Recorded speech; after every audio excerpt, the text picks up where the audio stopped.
स्वागत करें। हम पूरे दिल से सम्मान मंच पर आमंत्रित करना चाहेंगे चैतर जी वसावा, जो आप सुनिए, सभी लोग शांति बनाए रखें। जय जोहार का नारा है, जय जोहार का नारा है, भारत देश हमारा है, आदिवासी एकता। बिना खर्चा के हेलो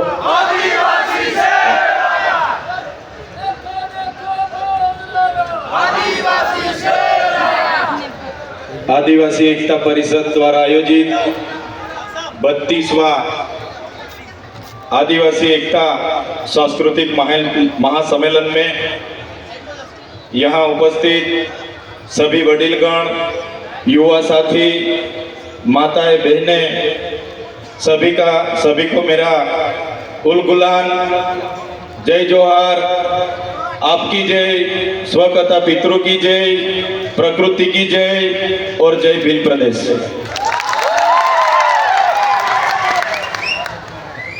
साथियों, माना जाता है कि करीबन 60 लाख साल पहले मानव सभ्यता का अस्तित्व इस पृथ्वी पर हुआ। 50,000 साल पहले मानव का शारीरिक और मानसिक तौर पे विकास हुआ। करीबन 10,000 वर्ष पहले इस पृथ्वी पर कृषि का शुरुआत हुई। जब से कृषि की शुरुआत हुई, तब से नई नई राजनीतिक गतिविधियां की भी शुरुआत हुई। आदिवासी समाज की जीवन खूब सरल और संवेदनशील था। साथ ही प्रकृति पूजक और प्रकृति मूल्यों पे चलने वाला था। सहकारिता पर टिका हुआ था। खुद आदिवासी समाज स्वायत्त था, स्वतंत्रता और स्वावलंबन था। जैसे जैसे समय बढ़ता गया, जैसे बाहर के लोगों ने यहाँ आना शुरू कर दिया, जैसे बाहर से आर्य आए, शक आए, होण आए, और यहाँ जो आदिवासी बसा हुआ था, मूल मालिक था, यहाँ की संपत्ति पर कब्जा जमाने के हेतु उन्होंने यहाँ जो सरदार थे, हमारे छोटे मोटे कस्बे कबीला के सरदार थे, राजा थे, रजवाड़े थे, उन आदिवासी राजाओं के साथ संघर्ष हुआ। संघर्ष में कई सारे हमारे कस्बा कबीले की सरदार, कई सारे राजा उस संघर्ष के दौरान हार गए। कहीं ना कहीं बाहर के लोगों ने यहाँ पे आधिपत्य जमाया। बाद में धीरे धीरे चलते हुए हम देखेंगे तो उन लोगों के साथ ही साथ विदेशी, फ्रेंच आए, पोर्टुगीज आए, स्पेनिश आए, अंग्रेजों आए, मुगल आए, कई सारे लोगों ने इस देश पे आकर यहाँ की संपत्ति को, यहाँ की खनिज संपदा पर अपना अपना कब्जा जमाया। ऐसे ही चलता रहा। जो आदिवासी अपने प्रकृति पूजा, स्वावलंबन, स्वतंत्र, स्वायत्त, खुद की कमी, खूब कम चीजों पर अपना जीवन जी रहा था, उस आदिवासी को कहीं ना कहीं इस संघर्ष में उतरना पड़ा और कहीं ना कहीं अपनी प्रकृति से, अपनी संस्कृति से बिछड़ना पड़ा। साथियों, हम सब जानते हैं कि जब यहाँ पे पूरे विश्व पे अंग्रेजों का शासन था, 50% अंग्रेजों का पूरे विश्व पे शासन था, तब मेवाड़ में राणा पूंजा भील, राजस्थान के हल्दी घाटी में हल्दी बाई, वैसे ही मध्य प्रदेश में छिदू, मध्य प्रदेश में टट्या भील, जैसे अनेक लोगों ने अंग्रेजों के खिलाफ बंड पोकारा था। जैसे महाराष्ट्र की बात करें, खाज्या नायक, उमिया नायक, यहाँ के जितने भी उस समय के क्रांतिवीर थे, अंग्रेजों के खिलाफ अपनी अपनी लड़ाई लड़ रहे थे। हमारे गुजरात की बात करें, कोटला मेहता, केसरी सिंह जैसे लोग वहां भी क्रांति कर रहे थे। ऐसे ही सभी लोगों ने क्रांति की, अपनी अपनी जगह पे जितना हो सके उतनी क्रांति की।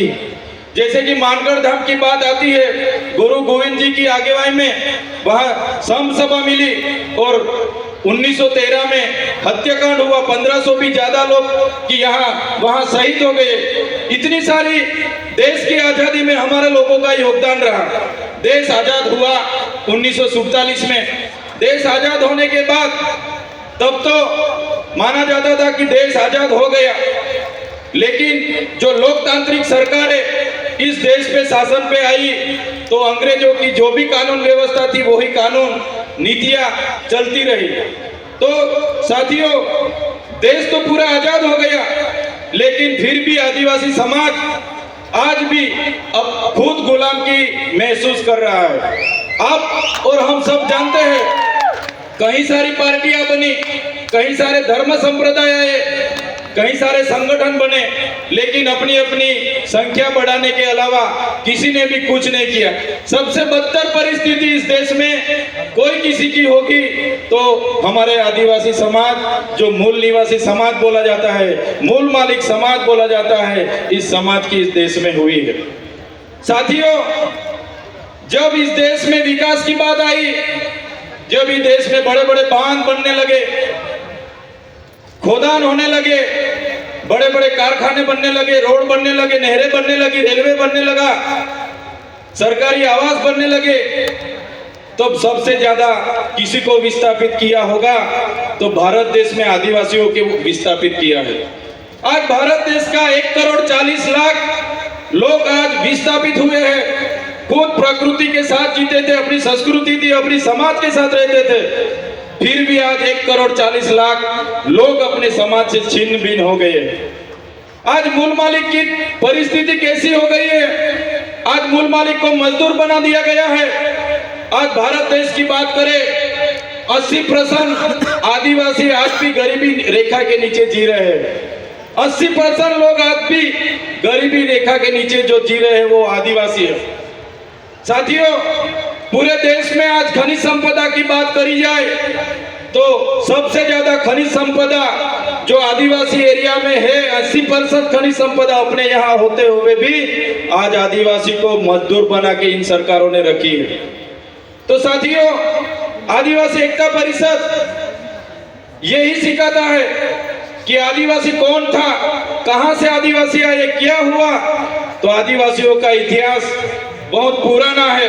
आदि अनादि काल से यहाँ रहने वाला हमारा आदिवासी, इतने सारे देश की आजादी स्वतंत्रता संग्राम में हमारा योगदान रहा, देश के विकास में हमारा योगदान रहा। जहां भी जरूरत पड़ी हमारे लोगों ने अपनी जमीन दे दी। आज आदिवासी 50% आदिवासी के पास अपनी खुद की जमीन नहीं है। आज देश में 8% आदिवासी बस रहा है, लेकिन आज देश में 1% भी जमीन आदिवासी के पास नहीं है। साथियों, ये मूल मालिक की हमारे देश में ये हालत इन सरकारों ने बनाई। तो साथियों, यही बात हम करते हैं और आज भी यही बात इस मंच से करेंगे कि जिस तरह देश में हमारी परिस्थिति हो गई है, कितनी भी सरकारें आएगी, हम भी आएंगे, जीतेंगे, एमपी बनेंगे, एमएलए बनेंगे, मंत्री बनेंगे, जितनी भी पार्टियां आएंगी, जो गैर आदिवासी की पार्टी होगी वो रिमोट उनके पास रखेगी, हम मंत्री तंत्री या कुछ भी हो जाएंगे, लेकिन आदिवासी की बात रखने के लिए कोई हमारे सामने नहीं आने वाला। साथियों, हम मन से हर बार कहते रहे और आज भी यही बात दोहराएंगे कि हम जिस इलाके से आते हैं वो आदिवासी इलाका है। हम अपनी आदिवासी एसटी सर्टी से अनामत रिजर्व बैठक से एमएलए बने हैं। तो जब भी हमारे समाज के लिए लड़ना होगा, जब भी हम हमारे समाज के लिए बोलेंगे, जब भी हम हमारा भील प्रदेश के लिए बोलेंगे और हमारी पार्टी जिस दिन हमें रोकेगी, इस दिन हमारे पार्टी के लिए हम पहले रिजाइन करेंगे। साथियों, आदिवासी का उत्थान, आदिवासी का स्वायत्त राज होगा तभी आदिवासी का उत्थान होगा। आज आदिवासी एमएलए एमपी बने हैं, लेकिन जो मेन पोस्टिंग है सीएम है वो आदिवासी नहीं है। ट्राइबल एडवाइजरी की कमेटी आदिवासी के नहीं है, यहाँ के अधिकारी एनजीओ हमारे आदिवासी के नहीं है, इसलिए आज आदिवासी के बारे में कोई सोच नहीं रहा है। साथियों, आजादी के 78 साल हो गए, आज सरकार अमृत काल मना रही है, अमृत महोत्सव मना रही है। आज सरकार कह रही है कि विकास हो गया, विकास हो गया, विकास हो गया। ऊंची ऊंची प्रतिमा बना देने से, बड़े बड़े बिल्डिंग बना देने से, बड़े बड़े बांध बना देने से, अच्छे अच्छे रोड बना देने से आदिवासियों का विकास नहीं होगा। आदिवासियों का विकास तब होगा जब आदिवासियों का स्वशासन आएगा, जड़ जंगल जमीन और खनिज संपदा पर आदिवासियों का अधिकार होगा, अनुसूची 5 लागू होगी, पैसा 1 लागू होगा, सीएम आदिवासी होगा, ट्राइबल एडवाइजरी कमेटी का आदिवासी होगा, तब आदिवासी का विकास होगा। आजादी के 78 वर्ष के बाद भी आज हम लोग हमारे एरिया में टीचर के लिए आंदोलन कर रहे हैं, सड़क के लिए आंदोलन कर रहे हैं, डॉक्टर के लिए आंदोलन कर रहे हैं, रोड रास्ते के लिए आंदोलन कर रहे हैं, पीने का पानी के लिए आंदोलन कर रहे हैं। तो कब तक आंदोलन करते रहेंगे? कब तक धरना देते रहेंगे? कब तक लड़ेंगे, जीतेंगे, जिंदाबाद मुर्दाबाद करते रहेंगे? साथियों, अभी किसी भी तरह की जिंदाबाद मुर्दाबाद करने के लिए हम तैयार नहीं है। अगर सरकार हमारा विकास करना नहीं चाहती, आने वाले दिनों में हम भील प्रदेश बना के रहेंगे, जो हमारा भील प्रदेश था, जो हमारा भील प्रदेश था।